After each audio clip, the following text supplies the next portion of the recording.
पहा नवीन एपिसोड्स एकदम add free.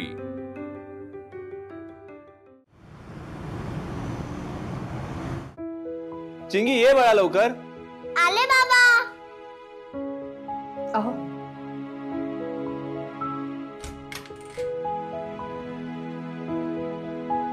चल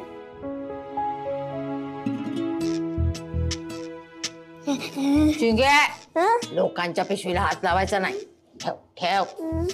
काय ग काय बघतेस बघू? चिंगी कुणाच्याही पिशवीमध्ये असा हात घालायचा नसतो असं वर्षा तू तिला सांग।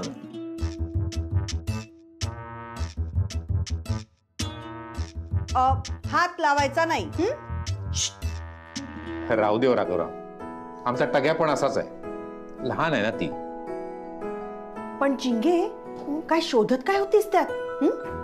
आबा तुम्ही आज खड्याचे लाडू नाही आणले? खडे नाही बेटा, खडखडे लाडू।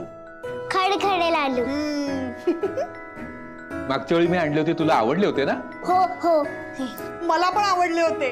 पण चिंगी तुला आधी हे जेवण संपवावं लागणार, त्यानंतरच तुला आजोबा खडखडे लाडू देणार। आनंदीने किती छान जेवण बनवलं। ये जेवायला ये, बस माझ्या बाजूला, मी भरवतो, ये बस।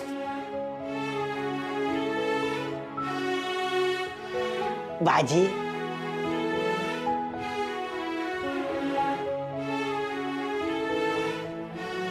आनंदी मस्त झालंय का जेवण?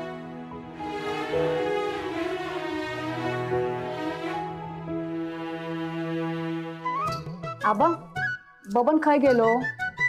अगो तो आता जेवलो ना, वाईच पायच मोकळे करून येत आहे म्हणून गेलो खाली। माहित आहे ना, गावात एका लवकर झोपूची सवय नाही, आणि गावात रातभर ती भूता आणि बबन दोघात उशिरा फिरत असत। आबा झोप लागत ना? तुका माहित आहे, आता गावात शेताची राखण करताना त्या पिंपळाच्या पारावर झोपत होते मी। हा आता ह्या तुझ्या मऊ गादीवर झोप लागात का नाही तर कसा सांगू? की पांघरुणा ठेवलंय थंडी लागली तर। हा आणि ह्या पंख्याचा बटन बंद करूच असलो तर की बाय माझे पाणी नाही आणलंय मी। आबा आणतंय, हा पाणी आणते।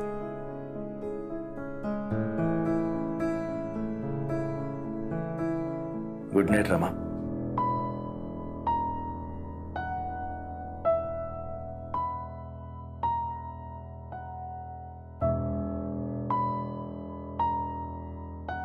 अरे राघवराव, तुम्ही बाहेर झोपायची गरज नाहीये, तुम्ही आज झोपा ना।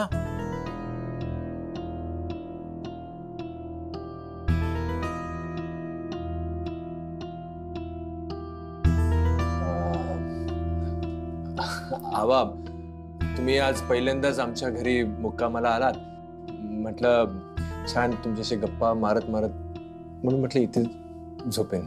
तर तुम्ही संकोच अजिबात करू नका, अगदी स्वतःचं घर समजा। आबा पाणी ठेवते।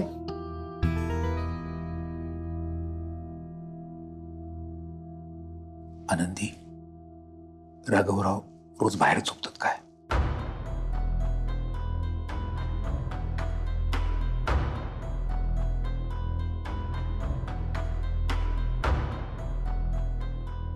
आबा पाणी ठेवलंय, हा आणि ह्या पंख्याचा बटन कळला ना? हा हा झोपा।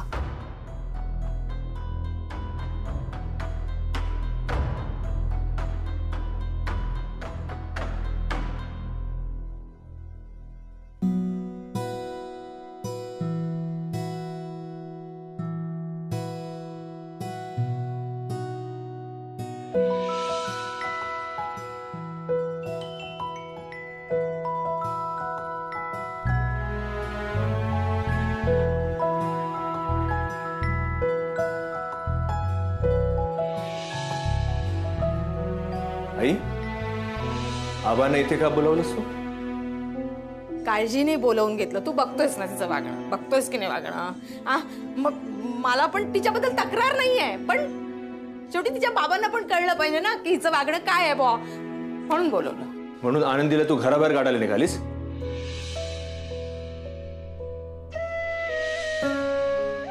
आनंदी, राघवराव रोज बाहेर झोपतात काय?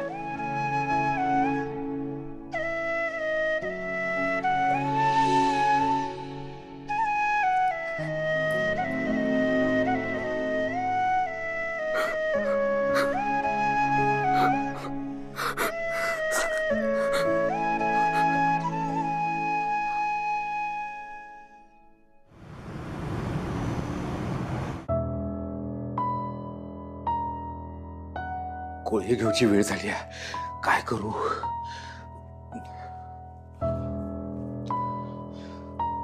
कोणाक सांगायचा?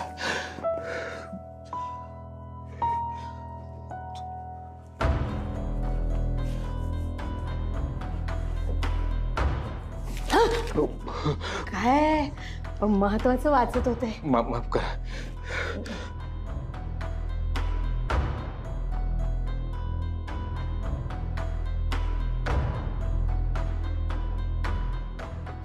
आनंदी, चहा घे का जरा.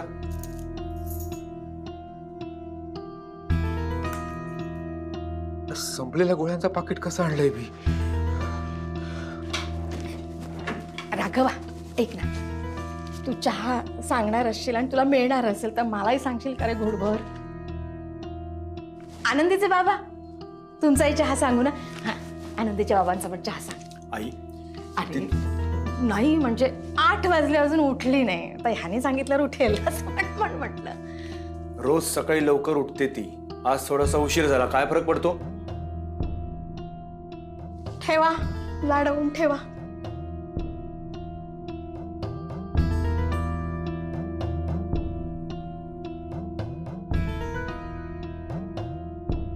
आबा, काय झालं? नाही, काय नाही. अहो, काही हवंय का मला सांगा. आबा, तुम्ही खूप अस्वस्थ दिसताय. सांगा, मला सांगा काय हवंय. हा आबा, मला सांगा. मीच करते बाई चहा. काय गुडघ्यानी जमत नाही ना माझ्या, म्हणून म्हटलं होतं. पण जाऊ दे, मेल्याशिवाय स्वर्ग दिसत नाही आणि स्वतः केल्याशिवाय चहा काही मिळत नाही. करते. आबा, काय झालं? नाही, आनंदी अजून उठली नाहीये ना. तुम्ही याची वाट बघत होतो. म्हटलं तुम्ही आलात की तुम्हाला सांगावं. मी जरा खाली जाऊन येतो. खाली कशाला? काही आणायचं होतं का? मी आणतो. काल घाईघाईत येणं झालं ना, आणि तसं थांबायचं पण ठरलं नव्हतं. त्या गोळ्या संपलेल्या, त्याचंच पाकिट घेऊन आलो, ते लक्षात नाही आलं. गोळ्या नाही घेतल्या तर बीपी वाढेल. एवढंच ना, मी आणून देतो. थांबा. नाही नको, मी जातो ना खाली, मी आणतो. नाही, मी आणतो ना. थांबा तुम्ही. अहो नाही राघवराव, ऐका माझं, मी आणतो. हे बघा, हे तुमच्या मुलीचं घर आहे, कोणा परक्याचं नाहीये. काय एवढा संकोच करताय तुम्ही? मी आणतो. अजून काही आणायचंय? नाही. बरं, आणतो मी लगेच.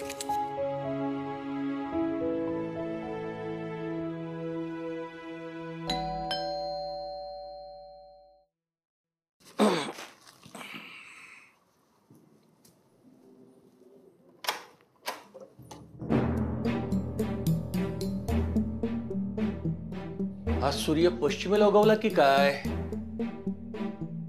बऱ्याच दिवसांनी येणं केलं. नाही, ते आनंदीची तब्येत बरी नाही ना, त्याच्यामुळे. हो, गरबा खेळून दमली असेल ना बिचारी. कळले आम्हाला सगळे प्रताप तिचे. छान चालू आहे तुमचं. असाच संसार करा. मी म्हणत होतो की मी खाली चाललोच होतो, तर काही आणायचं असेल तर आणतो. शेरभर शरम मिळते का बघा. येताना घेऊन या. काही नाही, आम्हाला तुझ्याकडून कुठल्याही मदतीची अपेक्षा नाही. या आता. अहो मी फोडणी टाकली आणि कळलं की संपलेत पोहे. मी आणतो ना, मी आणतो, लगेच आणतो. असे काय बघताय? काय म्हणजे? तुलाही आत्ताच बाहेर यायचं होतं? पोहे संपलेत म्हणे. त्याच्यासमोर सांगायची काय गरज होती? अगं, आपण आपलं बघून घेऊ. त्याला काढू दे त्याच्या बायकोची आजारपणा.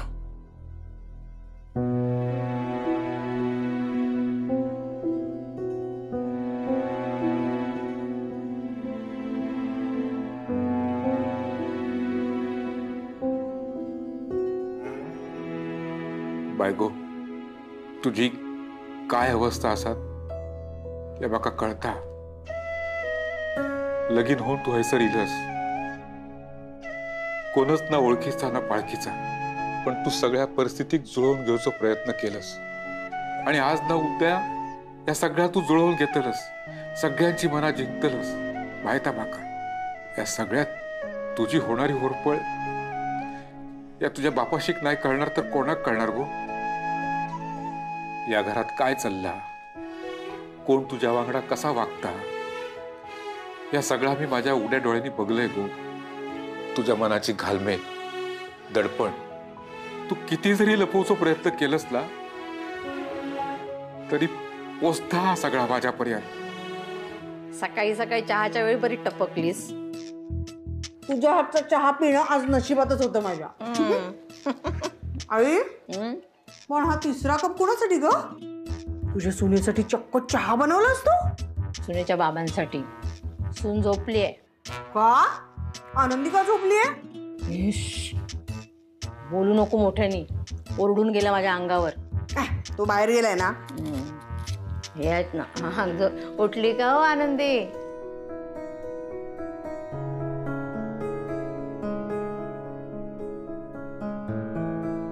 म्हणजे अजून झोपलीच आहे. हो. वर्षा, आपलं घड्याळ पुढे आहे का ग? नाही. का ग? 9:15 वाजले ग. मग काय, इतका वेळ झोपणं बरं दिसतं का बाईच्या जातीला? बरोबर आहे ना? मी बघायला गेलो होतो पण ती गाढ झोपली होती, उठवावं असं नाही वाटलं. असू दे असू दे, झोपू दे लेकीला. मी काही नाही बाई बोलणार. मी बोलली तर माझं तोंड दिसतं ना. चहा घ्या, गार होईल, परत गरम कोण करणार? माझ्याच्या नाही बाई होणार. हो.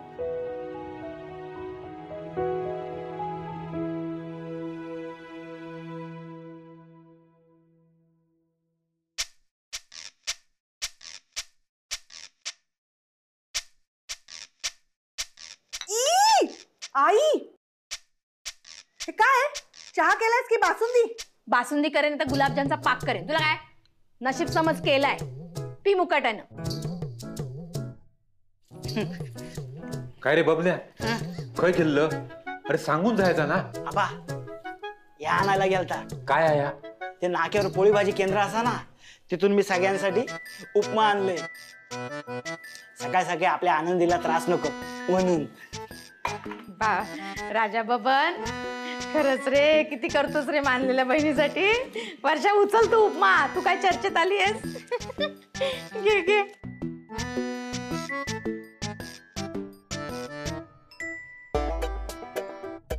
आहे का चमचा? हो बाई, बरं झालं. चल घे वर्षा, घे. आबा, या घ्या. रवान दे. काय नको, माहिती असं ना बीपीच्या गोळ्या खायच्या तुया. या घे. अरे तू गोळी घेऊन येलं? माका माहित असा तू येताना गोळी नाही आणला असता. घे आता, आता उगाच बीपी वाढाय नको. आता इथं बीपी वाढणारी माणसा बरीचा. वा वा, सुरेख आहे उपमा. अगं हा माणूस रोज आपल्या दारावर यायचा, आपल्याला काही हवं नको हे विचारायला. आपल्याला काही नकोय त्याच्याकडून, अपेक्षाच नाहीये. पण रमाचे आई बाबा म्हणून इतक्या दिवसात आलाय का तो दारावर? आपला जीव गेला ना तरी आपल्याला तो काही आता विचारणार नाहीये. मग त्याने आणलेल्या पोह्याचे उपकार कशाला हवेत आपल्याला? घ्या आता यांचे उपकार घ्या. अहो चुकलं माझं, पण आता राहू दे. हा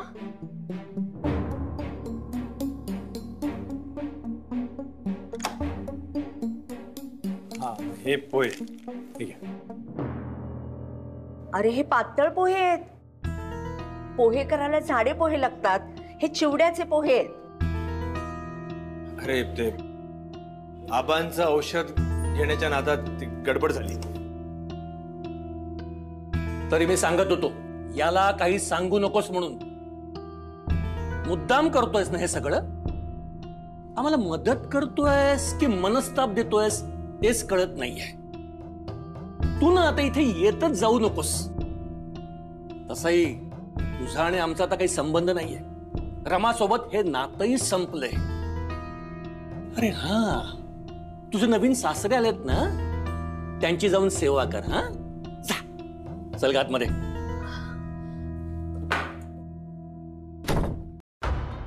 आबा, हे जरा अतिच होतंय. म्हणजे काय, आमच्या घरात पण लहान मुलगी आहे ना, आणि लहान मुलं मोठ्यांचं अनुकरण करतात. आता आनंदी इतका वेळ झोपली आहे म्हटल्यानंतर आमची चिंगी पण उठली नाही बघा. हो, 9-9 वाजेपर्यंत झोपणं बरं नाही हो, हे दारिद्र्याचं लक्षण आहे. बघा ना, जरा उठते का बघा ना आनंदी. आबा थांबा तुम्ही. आई, तुझं अजून तेच चाललंय? राघवा, अरे 9 वाजले म्हणून बोलते रे मी. मग काय झालं? आनंदीमुळे तू 8 वाजता उठायला लागली असाई. पण आठवतंय तुला, आनंदी जेव्हा नव्हती तेव्हा मी ऑफिसला असताना सुद्धा तुझी सकाळ झालेली नसायची. आनंदी सून असली म्हणून सगळं तिनेच करायला पाहिजे असं नाही अजिबात. आबा, घ्या तुमच्या गोळ्या. हे पोहे खाली द्यायचे होते म्हणून थोडा उशीर झाला. हे घ्या. अजून सुरूच आहे यांचं. बबनने आणल्या मग अशी गोळ्या. म्हणजे मला एवढा उशीर झाला? हो, जसं त्यांच्या मुलीला उठायला उशीर झाला. तू म्हणतोस तुझ्या बायकोला झोपू द्यायचं तर झोपू दे, माझं काहीच म्हणणं नाही. पण ही कामं कोणी करायची घरातली? मला नाही रे बाबा जमत आहे, माझं हे असं आहे.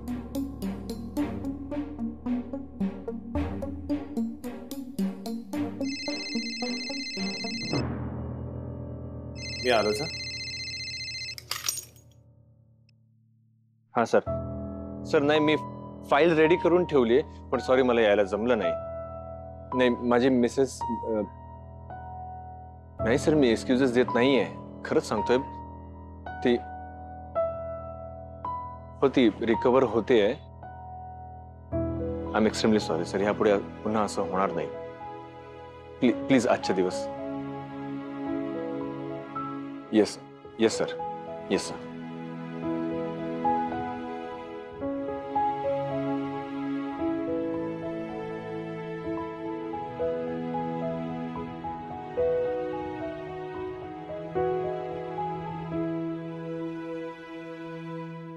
रमा, नाही जमत आहे मला नाही जमत आहे. मी काहीच करू शकत नाहीये. मी सगळ्याच बाबतीत कमी पडतोय का?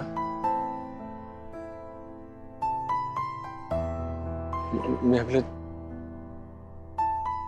चिंगी, आनंदी, तुझे आई बाबा, आनंदीचे वडील, मी कोणाच्याच बाबतीत नाही. तुला खूप मिस करतो रमा. राघव, अजूनही तसाच आहेस रे. काही झालं की रमा रमा हाक मारायची, अगदी केसच्या बाबतीत सुद्धा. रमाला काय कळतंय त्यातलं तरी विचारायचास. रमा, कसं करू?